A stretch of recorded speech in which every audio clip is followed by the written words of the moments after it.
Welcome to part one of the six-part series called Cryptocurrency Investing. ये 6 videos मैंने और निश्चल शेट्टी जो कि वजीर एक्स के फाउंडर हैं आपके लिए बनाए हैं to help you understand everything that there is to know about cryptocurrency investing.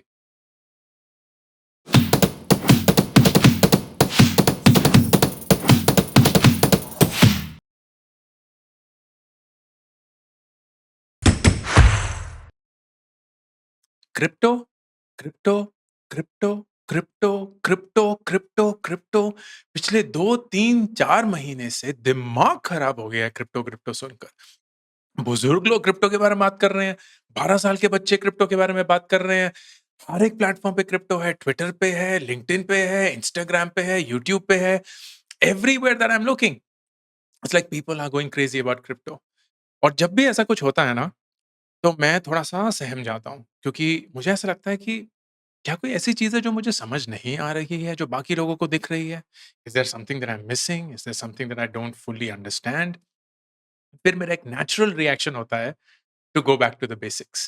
This is how I treat my entire life. अगर कुछ भी कभी भी मुझे ऐसा लगता है ना कि मुझसे मिस हो रहा है या मैं उसका पर्सपेक्टिव नहीं जान पा रहा हूँ, I always go back to the basics. And that is what I'm doing with this series as well.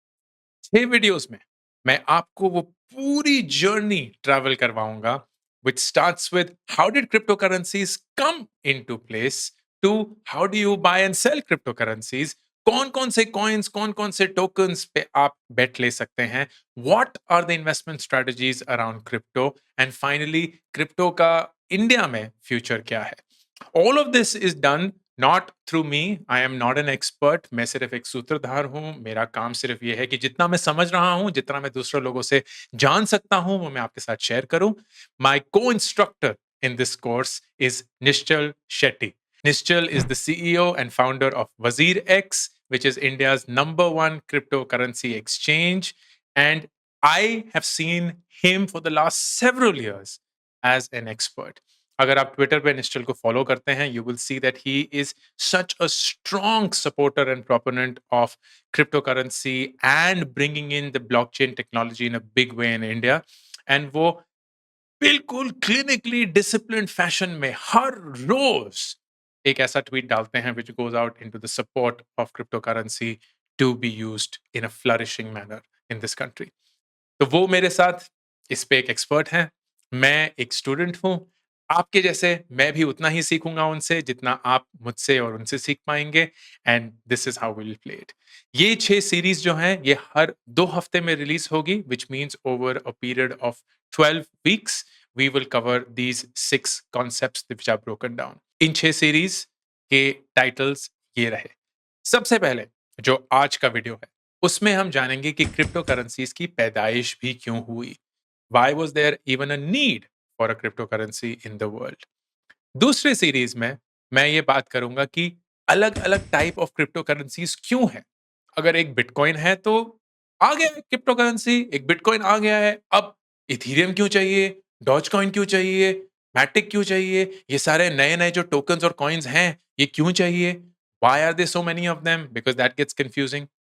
Number three, how do you actually buy and sell cryptocurrency? तरीका क्या होता है? Mechanism क्या होता है? I will do that through the app that I use the most. Number four, investment strategies क्या है crypto currency को लेके. क्रिप्टो करेंसी बहुत ही एक ट्रेडिंग सा एसेट बन चुका है and I want to just shy away from that because मेरे लिए crypto currency is not a mechanism to earn quick fast money. मेरे लिए crypto currency is an investment and a bet that I am taking on the future in a way that is meaningful. लेकिन उसके लिए investment strategy क्या होनी चाहिए, what should you look for, is the question we will answer. Number 5, store कैसे करते हैं crypto currency को? क्या-क्या मैकेनिज़म्स हैं टू स्टोर दिस? और ये जो हॉडलिंग होता है, इसका मतलब क्या होता है? Basically getting into the fanboyism of crypto to an extent.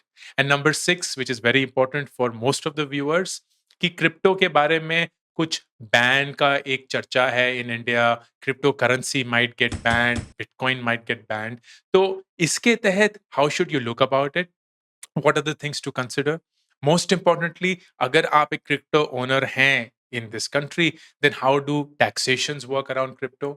And that is what we will cover in the last segment. So you will see पहले से लेके क्रिप्टो कैसे शुरू हुआ टिल द एंड कि अगर आप क्रिप्टो में इन्वेस्ट करते हैं या ट्रेड करते हैं तो उसके टैक्सेशन क्या है और हिंदुस्तान का क्रिप्टो फ्यूचर कैसा दिखता है and everything in between. This along with Nischal, who is the founder and CEO of WazirX. Let's get started. तो सबसे पहले कि क्रिप्टो की पैदाइश भी क्यों हुई? इसके लिए मुझे थोड़ा-सा आपको पीछे ले जाना पड़ेगा to the concept of currency and barter itself. जब हमारे पास ये नोट नहीं थे, ये करेंसी नहीं थी, रुपए नहीं थे, डॉलर नहीं थे, इनफैक्ट सोना-चांदी भी नहीं था, how did people exchange value? And that was done through something called barter. Suppose करिए कि आपके पास एक मुर्गी है, मेरे पास एक गाय है। आपकी मुर्गी अंडे देती है, मेरी गाय दूध देती है। And what we are doing is bartering. मुझे कभी अगर अंडे चाहिए होते हैं तो मैं आपके पास आऊँगा और मैं बोलूँगा, अच्छा, आपको 1 अंडे के लिए मैं 1 लीटर दूध दे सकता हूँ। And that becomes the exchange. तो जब कभी भी आप 1 अंडा लेके आएँगे या मुझे 1 अंडा चाहिए होगा तो मैं 1 लीटर दूध लेके जाऊँगा, आपको दूँगा and you will then accept the 1 litre, give me the 1 egg. And this was how most of the economic value got transferred and distributed. लेकिन इसमें बहुत क्लियरली कुछ-कुछ प्रॉब्लम्स हैं। प्रॉब्लम नंबर 1, अगर मुझे आधा लीटर दूध ही देना है या मेरे पास सिर्फ आधा ही लीटर दूध है, तो मैं उससे आधा अंडा तो नहीं ले सकता। या अगर सामने वाले को सिर्फ आधा ही लीटर चाहिए, तो मैं ये तो नहीं करूँगा कि आधा अंडा एक्सेप्ट कर लूँगा। तो इट इज़ नॉट डिविजिबल। इसका मतलब कि जो भी वो बार्टर की चीज़ थी, उसको आप और छोटे टुकड़ों में आसानी से नहीं तोड़ सकते थे। सेकंड वो स्टोरेज एंड कैरिंग जो एक फिजिकल लिमिटेशन है।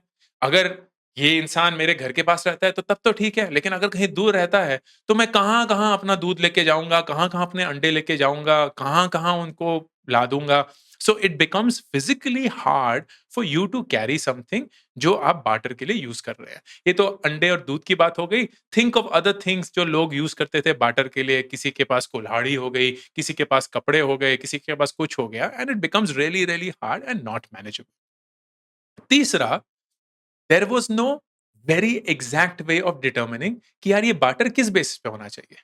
तो ऐसा मुझे लगता है कि मेरी गाय बड़ा ही अच्छा दूध देती है, तो मैं 1 अंडे के लिए 1 लीटर दूध नहीं दूँगा, सिर्फ आधा लीटर दूध दूँगा।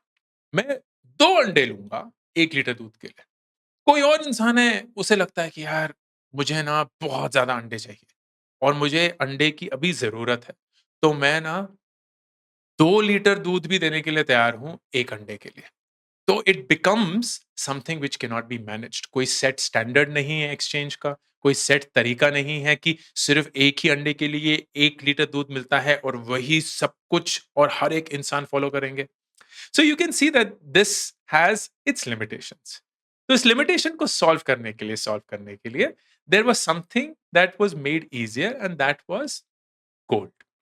बहुत सारी चीजें बीच में भी आई, बहुत सारे और मेटल्स आए, कॉपर आया, आयरन आया, सिल्वर भी आया था, but gold then became easy. क्यों? क्योंकि गोल्ड एक ऐसा मेटल है जो बहुत ही छोटे छोटे हिस्सों में भी कट सकता है। It's very malleable. उसके बहुत फाइन फाइन लेयर्स भी बन सकती हैं। तो gold became something which was divisible, तो उसको हम छोटा-छोटा काट सकते थे। वो भी एक हद तक, लेकिन क्लियरली बेटर देन अंडे और दूध। It was something that could be carried easily अगर उनको आप सिक्कों में या गिनियों में कन्वर्ट कर देते थे। एंड क्योंकि वो गोल्ड था एंड गोल्ड की एक वैल्यू थी, तो बहुत आसानी से डिटरमाइन हो जाता था कि this was something that is quantified. 1 gram सोना मतलब इतना value. Then it again run into the same problems कि कितना गोल्ड को तोड़ देंगे, कितना गोल्ड को लाद के जाएँगे। So this is where the concept of currency came about. और बहुत ही fascinating है ये हिस्ट्री ऑफ मनी। इनफैक्ट अगर आप हिस्ट्री ऑफ मनी जानना चाहते हैं, then a great book to pick is psychology of money और सेपियंस। ये 2 बुक्स जो हिस्ट्री ऑफ मनी के बारे में बहुत अच्छे से, बहुत ही सिंपल वे में बहुत, बहुत इम्पोर्टेंट चीज़ें आपके साथ शेयर करते हैं, व्हिच आई पर्सनली फील किसी भी इंसान को जाननी ज़रूरी है। तो एक ऐसा वक़्त आया, जहाँ किसी ने बोला यार ये ना चल नहीं रहा है। तो लेट्स क्रिएट सम मैकेनिज़्म जहाँ हम बहुत ही आसानी से ये करेंसी या जो भी ये बार्टर सिस्टम है, उसको यूज़ कर सकते हैं। And this is how it worked.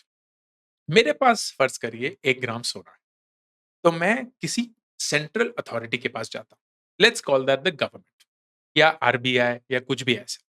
और मैं उनको बोलता हूँ ये ना 1 ग्राम सोना है, मैं इसको और काटना नहीं चाहता, मैं इसको कहीं और कैरी नहीं करना चाहता। आप क्या इस 1 ग्राम सोने के बदले में मुझे कुछ ऐसा दे सकते हैं जिससे लोगों को ये विश्वास और यकीन हो जाएगा कि मेरे पास 1 ग्राम सोना है। एंड उन्होंने बोला हाँ, कर सकते हैं। ये लीजिए एक note and that was the currency note. तो उन्होंने करेंसी पे ये लिखा कि मैं गारंटी करता हूं as the government, as the governor, as somebody कि इस नोट पे इतनी वैल्यू छपी हुई है। एंड ये एस्टैब्लिश था कि इस वैल्यू के अगेंस्ट किसी ने सोना अपने पास रखा हुआ है। This became the gold standard of currency. इस पूरी दुनिया में जितने भी करेंसीज थे, चाहे वो डॉलर हो, पाउंड हो, रुपए हो या कुछ और हो, उन सब के अगेंस्ट कहीं न कहीं एक्चुअल सोना डिपॉजिटेड था। एंड दैट इज़ व्हाई जब आप एक नोट देखते हैं एंड स्क्रीन पे आप एक ₹10 का नोट देख रहे हैं, उस ₹10 के नोट पे हमारे जो RBI reserve bank of India के गवर्नर हैं, वो बहुत क्लियरली ये लिखते हैं कि I am guaranteeing that this value is of ₹10। वो एक लीगल भाषा में लिखते हैं बट सिंपल भाषा में ये है कि ये जो ₹10 हैं, वो मेरा आश्वासन ₹10 हैं। क्योंकि है तो वो कागज़ राइट? एक कागज़ के पन्ने को हम लेके घूम रहे हैं। तो हमें कैसे पता कि इसकी वैल्यू क्या है? कोई एक इंसान है सेंट्रली जो इस चीज़ की गारंटी देता है। And that is how currency came into being. और वो बहुत टाइम तक for the longest time that we know 50-60 सालों से भी ज़्यादा has been in existence. But then currency also began to run into challenges. सबसे बड़ा चैलेंज इट्स सेंट्रलाइज्ड। इसका मतलब ये कि कोई तो एक ओनर, एक डिसीजन मेकर, एक अथॉरिटी है who is taking a call कि ये करेंसी कितनी होनी चाहिए और इसकी वैल्यू कितनी है। How does that work? जब कभी भी I don't know if you have heard कि बहुत बार ऐसा होता है सरकार नए नोट छाप रही है। नए का मतलब ये नहीं है कि 2000 का नया नोट आ गया। मतलब 500 के या 1000 या सॉरी 500 के या ₹100 के या ₹20 के जो भी नोट हैं, वो उनसे ज़्यादा नोट छाप रही है। So more currency is coming into circulation. अब हू डिसाइड्स दैट?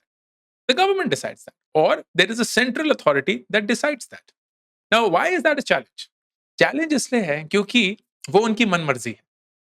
अब अगर मार्केट में बहुत ज़्यादा पैसा आ जाता है ना, तो आपके नोट की अहमियत कम हो जाती है। Because people are willing to and are able to pay more for the same thing, जिसको कहते हैं इन्फ्लेशन। इन्फ्लेशन का मतलब क्या होता है? इन्फ्लेशन का मतलब ये है कि साल दर साल चीज़ों की कीमत बढ़ रही है। अब चीज़ों की कीमत इसलिए बढ़ रही है क्योंकि उस चीज़ की कीमत बढ़ रही है, लेकिन इसलिए भी बढ़ सकती है क्योंकि पैसा मार्केट में बढ़ रहा है। और पैसा अगर बहुत सारा होगा, तो जो इंसान पहले एक ब्रेड के लिए सिर्फ़ ₹20 देने के लिए तैयार था, आज शायद वो ₹30 देने के लिए तैयार है, क्योंकि उसके पास ज़्यादा नोट आ गए हैं। वो नोट कहाँ से आए हैं? किसी ने उन्हें छाप के दिए हैं, which could be the government. And that is why when you create more money, आपकी एक्चुअल पैसे की अहमियत कम हो जाती है, which is what inflation does. So centralization has this problem कि किसी की भी मनमर्जी के तहत पैसे की करेंसी की क्वांटिटी बढ़ सकती है। एट द अदर एंड किसी भी करेंसी को रद्द किया जा सकता है। We have experience that during the demonetization period, जहां नोट रातों रात रद्द कर दिए गए, व्हिच वाज इस नोट की अब कोई वैल्यू नहीं रही। Now that's something that someone can do. They have the central authority to do it. And this is where someone said कि यार इतना ज्यादा पावर, इतनी ज्यादा सेंट्रलाइजेशन एक करेंसी में may not be a good thing. So why don't we think of something which could be a decentralized way of currency? एक ऐसा करेंसी जिसको कोई ओन नहीं करता, एक ऐसी करेंसी जिसका कोई माई बाप नहीं है, एक ऐसी करेंसी जो किसी एक राजा रानी के हाथों में नहीं चलता है। It is genuinely spread out in a democratic fashion, and that is where the concept of blockchain and crypto came about. And 31st October 2008 में एक पेपर रिलीज हुआ by this guy called Satoshi Nakamoto. कोई जानता नहीं है कि ये कौन है, लेकिन इन्होंने पहली बार एक बिटकॉइन नामक चीज का जिक्र किया एंड ये एक्सप्लेन किया कि how can bitcoin be a way of creating a decentralized currency and that was the start of it all. ये रीजन है कि क्रिप्टो करेंसीज नीडेड है, क्योंकि सारी और करेंसीज जो हैं, जिनको हम फिएट, FIAT, फिएट करेंसीज बोलते हैं, जो कि आप और हम रोज यूज करते हैं, चाहे वो रुपी हो, डॉलर हो, पाउंड हो, कुछ और हो, वो सब सेंट्रलाइज्ड है। वो सब एक सिंगल अथॉरिटी कंट्रोल करती है। लेकिन बिटकॉइन या क्रिप्टो करेंसी को कोई कंट्रोल नहीं करता है। वो कैसे काम करते हैं, उनको कैसे माइन किया जाता है, ये सब जानेंगे अगली क्लास में। लेकिन अभी के लिए मैं जब मैंने ये सब कुछ पढ़ा, तो मैं निश्चल से कुछ सवाल पूछना चाहता था around this to get a better understanding, और उन्होंने जो एक्सप्लेनेशन दिया वो बहुत ही खूबसूरत था, because that really represented what is it that we need to know about crypto. आइए देखते हैं। All right, thank you so much, Nischal, for coming in. I am so excited to have this course and come out with someone like you, क्योंकि मैं generally एक student हूँ। जितना भी मैं क्रिप्टो के बारे में जाना हूँ, it has been from a distance, observing you, observing other people who have been actively speaking and indulging in crypto for a really long time.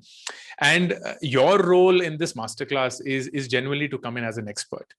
मैं अपने आप को एक स्टूडेंट समझता हूं, and you are someone who has been doing this for several years, you are running India's largest crypto currency exchange, so there is a lot that you know, जो मैं चाहता हूं आप हमारी ऑडियंस के साथ शेयर करें।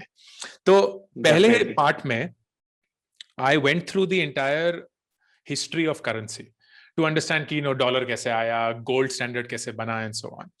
पर मुझे जेन्युइनली अभी 100% क्लैरिटी नहीं मिली है, which is where I would love your input, कि एक क्रिप्टो करेंसी की जरूरत थी भी क्यों। एक डॉलर मेरे हिसाब से ठीक कर ही रहा था, या अगर डॉलर नहीं होता तो कोई और करेंसी उसको रिप्लेस कर लेता है। लेकिन फिएट करेंसी या जो हमारी एक्चुअल पैसे वाली करेंसी होती है, उसमें ऐसी क्या प्रॉब्लम्स हैं जो क्रिप्टो सॉल्व करने की कोशिश कर रहा है, and why did it come into the picture? Sure. I think उससे पहले एक बहुत इंपॉर्टेंट बात है कि क्योंकि हम ये टर्म सुनते हैं क्रिप्टो करेंसी, तो इमीडिएटली दिमाग में चला जाता है अच्छा ये एक करेंसी है और दूसरे करेंसीज के साथ compete करेगा। कुछ हद तक सही है, बट नॉट, ये ऐसा ब्लैंकेट टर्म नहीं है कि हर क्रिप्टो करेंसी होगा। कुछ क्रिप्टो करेंसी होगा, बट हाँ, अगर आप ओरिजिन देखोगे बिटकॉइन जो बना था उस टाइम पे, सतोशी नाकामोटो जो भी है ये इसके पीछे, उनका यही कॉन्सेप्ट था कि जो करेंसी आज की दुनिया में जो फियाट करेंसी बोलते हैं, जैसे यूएस डॉलर हो गया, उनका प्रॉब्लम क्या है, अनलिमिटेड सप्लाई है।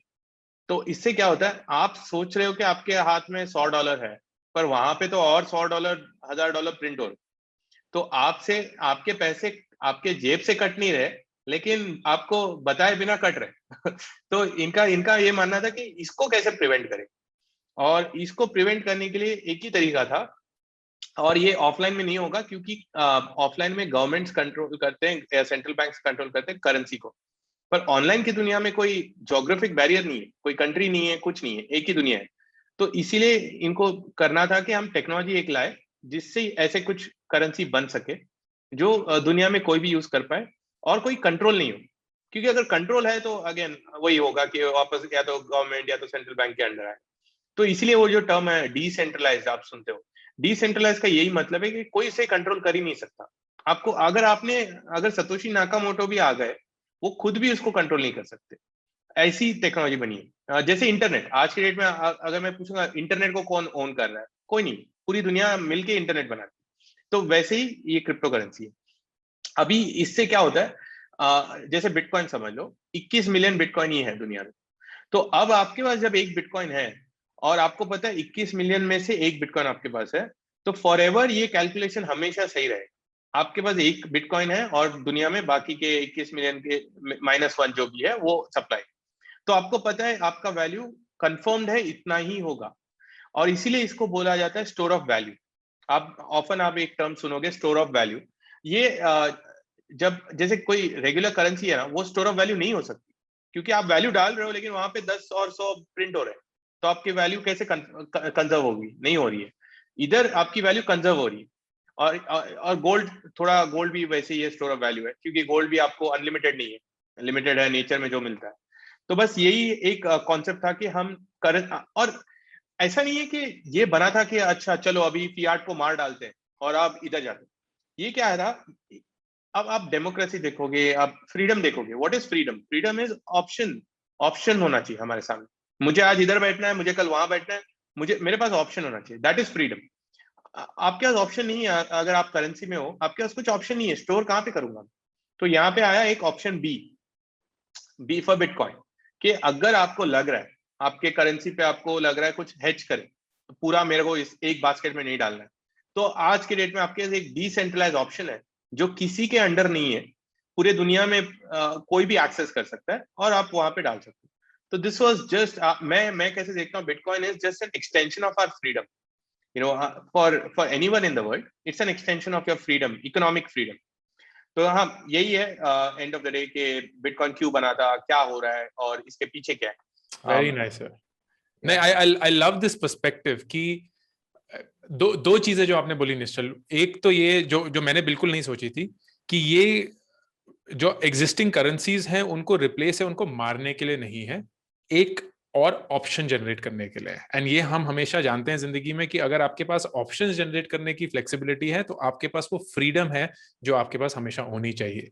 लाइक व्हेन पीपल से कि मनी बाइज यू ऑप्शंस, उसका मतलब यही होता है कि जिसके पास पैसा है वो जिंदगी में बहुत सारी चीजें इवेलुएट करके जो चीज उनको पसंद आती है वो ले सकता है। Same way if you are let's say an American citizen और आप यूएस डॉलर में पैदा हुए जो आपकी चॉइस नहीं थी, लेकिन अगर आपको अब ऐसा लग रहा है कि इस वेल्थ को मैं इस यूएस डॉलर से कन्वर्ट करके किसी और चीज में डालना चाहता हूं, तो वो एक ऑप्शन है। And second which is most important is store of value, कि एक लिमिटेड स्केर्सिटी है विच एग्जिस्ट बाय डिजाइन। ये शुरू से ही डिफाइन होती है एंड इसकी वजह से जो भी कलेक्टिव वैल्यू होगी उस क्रिप्टो करेंसी की, आप जितना भी उसका ओन करते हैं वो परसेंटेज हमेशा सेम ही रहेगा। एग्जैक्टली। तो कोई आपको आगे काटेगा नहीं। आपने बोल दिया मैं इसमें हिस्सा, मेरा हिस्सा है, तो आपका हिस्सा उतना ही रहेगा। अब वैल्यू फ्लक्चुएट होगा, ऊपर नीचे होगा, लेकिन आपका हिस्सा हमेशा वही उतना ही रहेगा। which is true and a good example of that is कि recent pandemic में जब यूएस ने अपना एक सपोर्ट स्कीम निकाली तो उन्होंने $2 ट्रिलियन फिर से प्रिंट करे, विच मींस मार्केट में $2 ट्रिलियन का एक इन्फ्लक्स आया और लिक्विडिटी आई, जो कि बाय द वे आज तक कभी भी यूएस मार्केट ने नहीं देखी है। एंड दैट मींस कि जिस इंसान के पास भी जो भी डॉलर था, वो डॉलर तो 100 का ही था, लेकिन क्योंकि और ज्यादा डॉलर प्रिंट हो गए तो उस सप्लाई की वजह से चीजों के दाम बढ़ गए and that leads to inflation and everything जो हम देख रहे हैं। But wonderful, fantastic, this is very very deep. I hope इस कॉन्वर्सेशन के बाद आपको काफी अच्छी अंडरस्टैंडिंग आ चुकी होगी कि क्रिप्टो करेंसीज की जरूरत क्यों थी इस दुनिया में। निश्चल बहुत क्लैरिटी से बोलते हैं और बहुत ही सुलझे हुए उनको कॉन्सेप्ट समझाने का एक तरीका आता है, which I love about him, and I hope that you also gained as much as I did. ये था part 1 of the crypto currency investing course. अगले पार्ट में वी विल डिस्कस कि क्रिप्टो करेंसीज काम कैसे करती हैं, why are there so many cryptocurrencies, why are there so many coins, how does it really work, because that will then tell you next thing, which is कि ये buy और sell क्यों होते हैं, कैसे होते हैं, how does this entire mechanism work. Join me in 2 weeks from now for the next class on cryptocurrency investing with Nishchal Shetty. अभी के अभी इस चैनल को सब्सक्राइब करिए ताकि अगर कोई भी नया वीडियो आए आपको उसके बारे में पता चले।